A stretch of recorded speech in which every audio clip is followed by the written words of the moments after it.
Hi guys, welcome to Co-Parenting with a Narcissist 101. I'm Kate. Thank you so much for subscribing and welcome to the channel. So today we're going to talk about narcissistic abuse recovery and your support system. And I think this does not only just apply to abuse victims, but I think everybody as well, because you have this type of people around you, but it's especially important in our own case when we come out of this relationship, or if we're still in that relationship, that we surround ourselves, or at least be aware of where everybody kind of falls into, in terms of, quote unquote, supporting your support system. So in the first group I call like the unconditional group. These are number one, people that love you. They love you no matter what, but at the same time, whatever you do, they're going to tell you what it is. They're not going to tell you what you want to hear. They're going to tell you what the truth. They will be there to support you. They will be there to babysit. They will be there to hold the baby so you can go get your hair done. They will be there to, help you with whatever. But these people are always honest with you. You can definitely rely on these people. Usually this could be friends, this could be family members, but they got your back. That's pretty much the summary. They got your back. At the same time, they're not going to let you, if you're living in some kind of illusion, they're going to call you out on it straight up. So these are your the people that they love people. They love you, and there's no question about it. There's no condition for them loving you. They just love you. Then the second group are the hate people. These are the people that hate you. There's no confusion. You are not confused. They're not confused either. They just cannot stand you. There might not be any reason. It might just be you just look the way you look, or you talk the way you talk, or you have what you have. It does not matter. They don't like you, and you're not confused because they don't like you. And everybody knows they don't like you.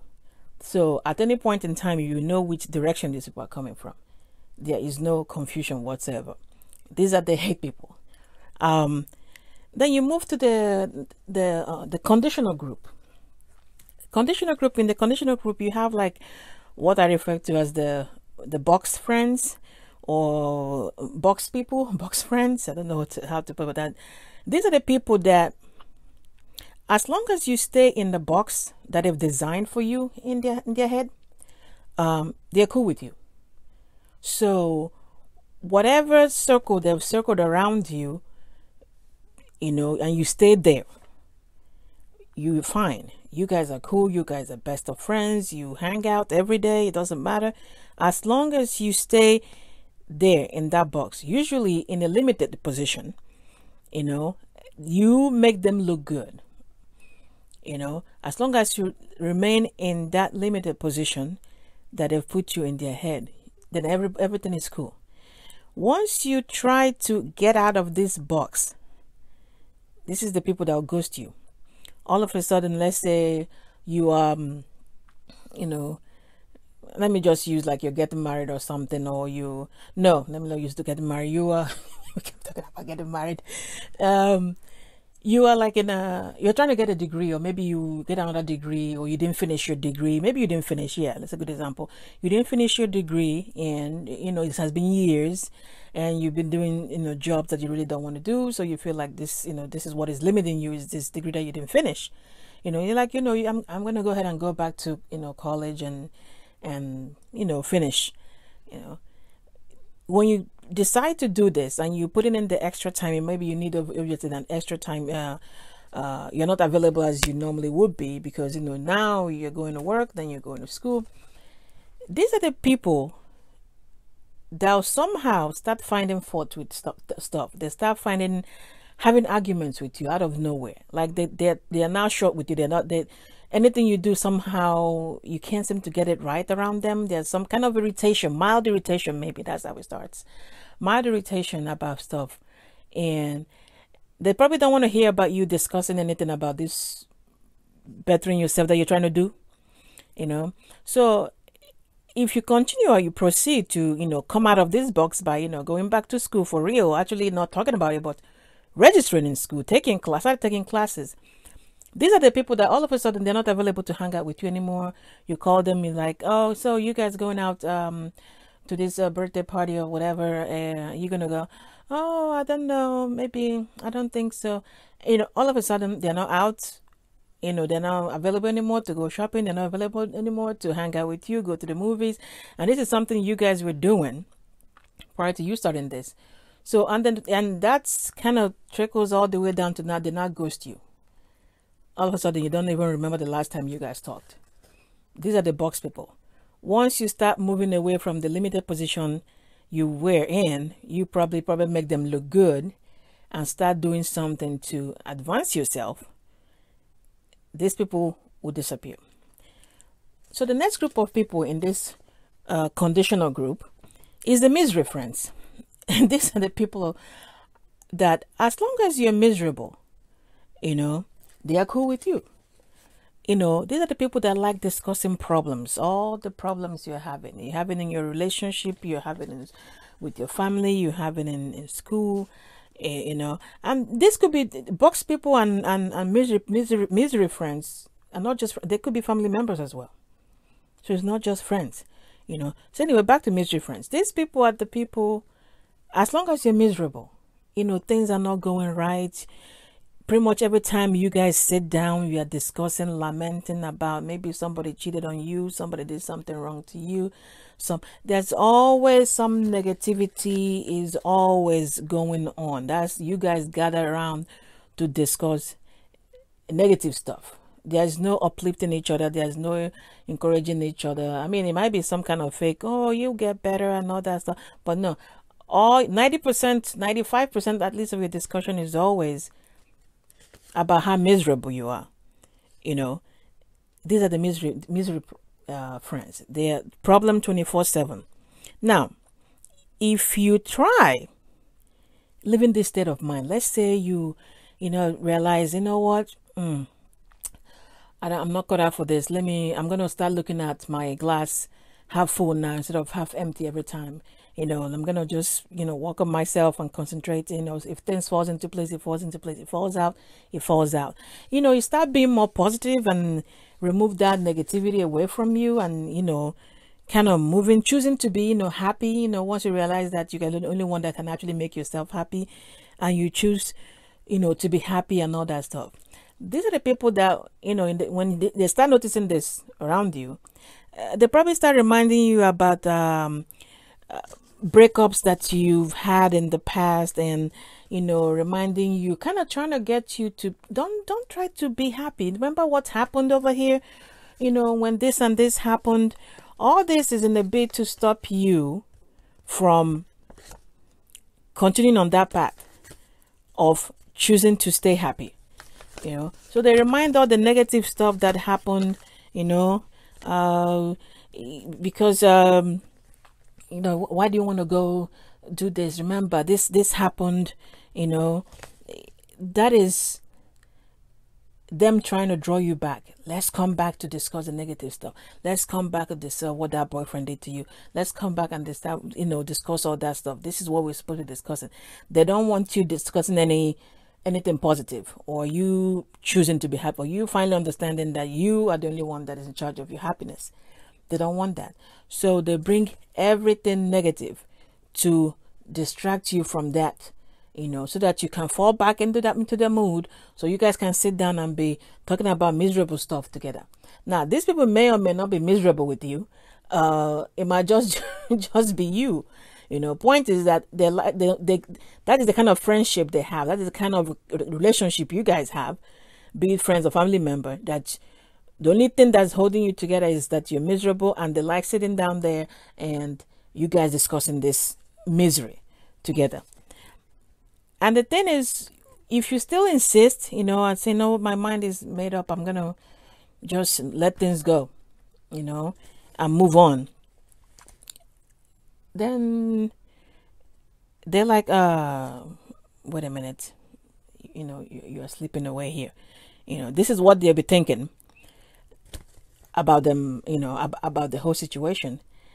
So then the next thing you know is the resentment will start setting in, because if you still keep pushing towards this being a positive person, don't want it to be miserable, you want to go, you want to go do new things to get your mind, more positive things. You maybe signed up for any retreat or something in church or school or something. You're not just talking about it, you're actually doing stuff to move you forward towards the light.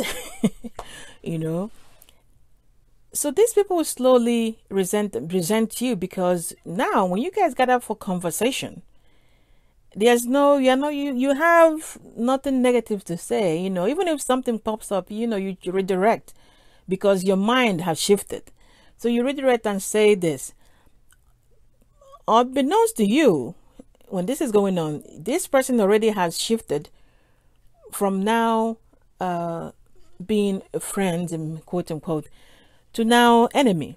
And the thing is, you don't even know that this has happened, because you are still relating with this person as a friend. So you are still releasing information about yourself to this person, which obviously they're not going to use against you. And this is what makes the conditional people, both the box people and the misery friends, dangerous, because you are still thinking that you guys are friends, like you thought you were friends, but they now have crossed the line because of the shift that you've taken. They have crossed the line of now resenting you from outside of this line, and you, not knowing that this has happened, will still be volunteering information about yourself, which they are now using against you. So all of a sudden you'll be hearing things that you thought you said in private to quote unquote friends from outside, and you're worrying, how is it leaking? They might even be the ones to bring it back to you and say, guess what, I heard over there, I don't know, were you talking to these people? And they're the ones releasing this information. Why? Because now excuse me, now they're not friends anymore. You don't even know that you guys have shifted, but you're busy giving the ammunition, thinking that you're friends, and still talking about you, and they're taking whatever you're saying and twisting it. So why am I saying, having this breakdown of people? I'm saying this because as we're healing and recovering, you're going to be mindful of who you have around you. If you're still in the relationship, if you're about to come out, if you're already out, like some of us, you have to know which people are which to have around you to help you. Because if you align yourself with any of these conditional people, they're either going to have you triggered 24/7, because they'll probably remind you of everything that's happened in the relationship, or whatever it is you're telling them is going somewhere else, or they will not let you heal. That's what I'm trying to say, because they will continuously remind you to be in that state. They will need you to be that miserable. So as you are coming out, or you are in, or you're trying to heal, or you're trying to, you're still in the relationship, can't come out yet, you got to be careful or watch out for this type of people and know who to surround yourself with. Because a good support system as you're healing is very, very, very important. And if you surround yourself with the wrong kind, your healing will will never happen, probably, because you are pretty much sitting perpetually wallowing in what just happened. Because these people will like to keep you in a position that they've already had you in their mind, so they want you to stay there. So pay attention. It's good. It's very, very critical for your recovery. It's very, very critical for your healing. This, I think, applies to pretty much everybody. But like I said earlier, for us to have been in a toxic relationship, you're coming out, you're about to come out, thinking of coming out. This is kind of detoxing. So detoxing will eventually include some friends, some family members in these groups,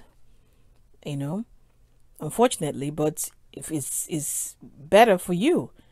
So this detoxing will need some of these people figured out. You see them, then you distance yourself from them and keep whatever you need to about yourself to yourself.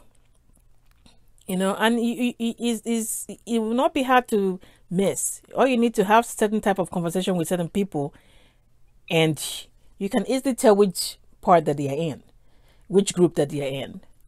You know, so from then on is, you know, how far back you need to fall back from them to make sure that nothing interferes with you getting your mind together, you recovering, you healing for yourself, for the children, you know, and moving forward, picking up, you know, the pieces of your life that the narcissist tried to destroy and glue them back together, like, you know, however you can, and keep it moving.